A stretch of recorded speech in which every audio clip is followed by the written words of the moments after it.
কাঁচা আমের শরবত বানিয়ে সারা বছরের জন্য সংরক্ষণ করে রাখবো। সেজন্য আমি এখানে ৫ টা কাঁচা আম নিয়েছি আর আমগুলোকে ধুয়ে পরিষ্কার করে নিয়ে এখন আমগুলোকে ছুলে নিয়েছি। আর তারপরে এগুলো সিদ্ধ করার জন্য আমি চুলায় বসিয়ে দিলাম আর পর্যাপ্ত পরিমাণে পানি দিয়ে দিলাম। ঢেকে রেখে দিলাম। কিছুক্ষণ পর আমগুলো সিদ্ধ হয়ে গেছে, নামিয়ে নিয়ে ছেঁকে নিলাম।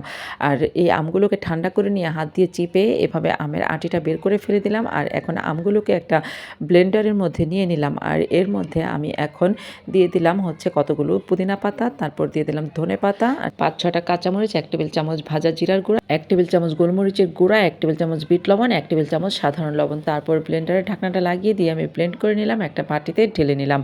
আর এখন আমি চুলায় একটা হাঁড়ি বসিয়ে দিয়েছি আর তার মধ্যে আমি ৩ কাপ পরিমাণ চিনি দিয়ে দিলাম।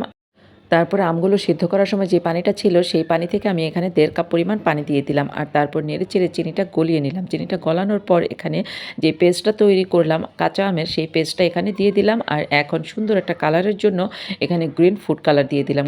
তারপর মিডিয়াম হিটে কিছুক্ষণ রান্না করতে হবে। বলক আসার পরে এখানে আমি ২ টেবিল চামচ ভিনেগার দিয়ে দিলাম, এটা সংরক্ষণের জন্য।